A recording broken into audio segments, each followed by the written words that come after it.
Hello and welcome to the walkthrough video that shows how to create a new requisition by copying an old requisition. And an appropriate time to do this would be if you had already created a requisition in the past and you're doing a repeat of that requisition or an almost repeat of that requisition. So a good example of that would be if you had ordered name tags and really you're just doing the same thing, but maybe you need to switch out the name for the person who's ordering the name tag. So that's just a good example. Make sure that what you're purchasing is very similar from the same vendor. Copying from requisitions that are maybe just have one or two things in common, you might mess up on making sure you go into each section to change out the information. So it's important to make sure that there is a very big similarity between the old requisition you're copying and the new requisition you're trying to create. So we're going to do this by going to the compass in the upper right hand corner to the navigation bar.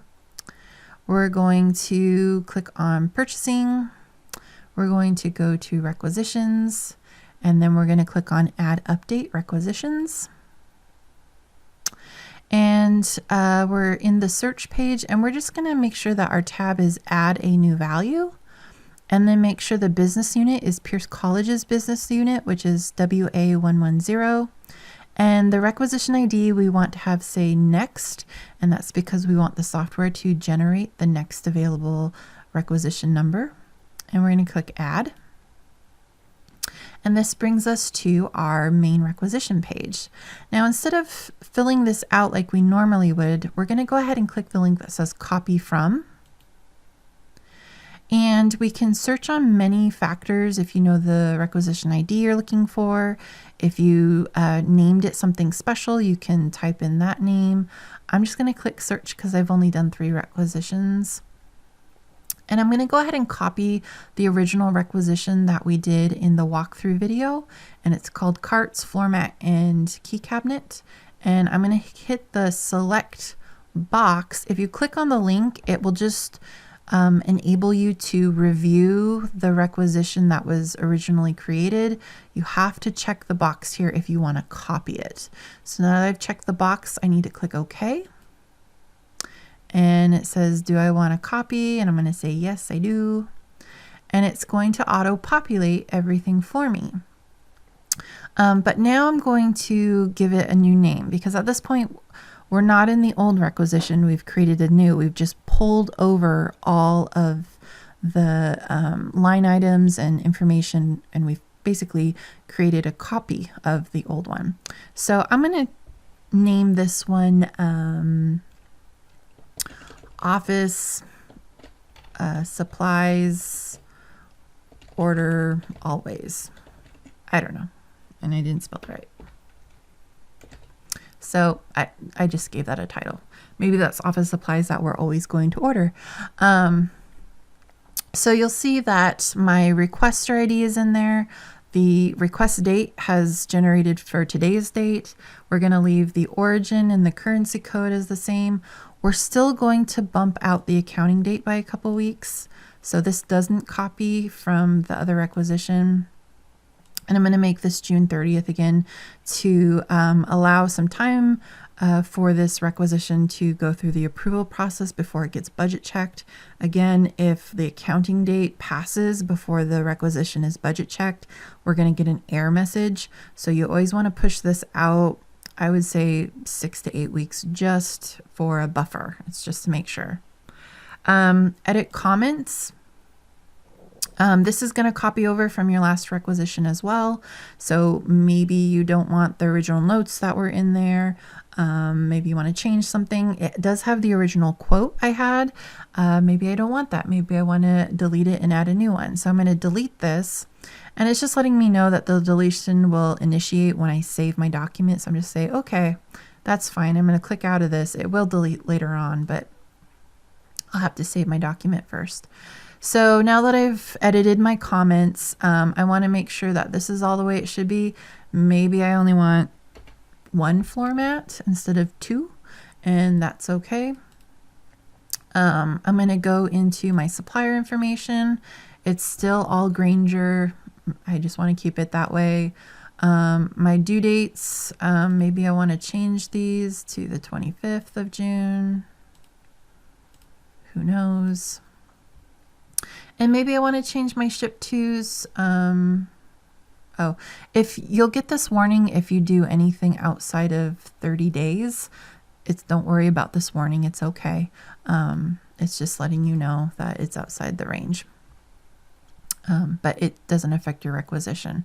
So I'm going to change my ship tos to be Puyallup, and I do want to override all of that. So I'm going to do Puyallup, and it's going to say, do you want a price override? Just say okay. It's because your tax rates are connected to your ship tos. So they're just saying, hey, we're going to change your tax and everything. And you say, okay, that's fine. So I kept my due dates, or I messed with my due dates, and I changed my ship tos. So the next thing I want to do is go into my distributions and click on the distribution line. Maybe I want to keep my distribution this way, and that's okay. So make sure that you go through each and every place if you are copying over. That's the most important part, because if you submit this requisition for approval and budget pre-check and you missed something and you didn't know it, and then it go ahead and gets ordered, it's really hard to pull that back. So it is very, very important that you've still gone into all the same sections of a requisition before you submit it. So I've made all the changes I want. I'm keeping my budget codes. I maybe changed the quantity on one of these, and I want them now to ship to Puyallup. So that's okay. You'll see that my requisition ID still says next. So I'm actually going to click save now. And now that my requisition is saved, I have assigned it a new ID number. So this is requisition ID number 12. And we'll see if my quote, yep. So the quote that I had that I wanted deleted, now that I saved my document, that's gone as well. And basically my requisition is done. It's a very simple and easy way to do a requisition. And now I'm just going to go ahead and do my budget pre-check. And it takes a while sometimes.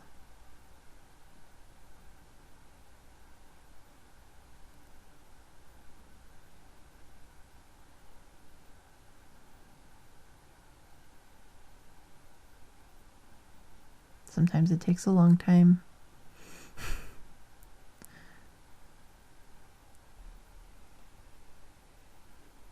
Okay, now it's done. So my budget status says provisionally valid, and that just means that there is money in the chart string that I chose, so everything's good to go. And I'm going to submit this for approval. My status is pending. If I want to see who's approving it, there's always the bio approval, so the purchasing department always reviews your requisition to make sure everything is fine. Then it gets bumped to the chart string approval. Sometimes there's commodity code approvals, and for things that are over $10,000, sometimes those have to go through that approval as well.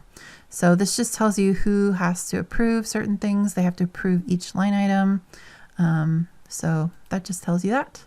And then we're going to go back to our return search, and it shows the requisition name, the requisition ID, and who requested it.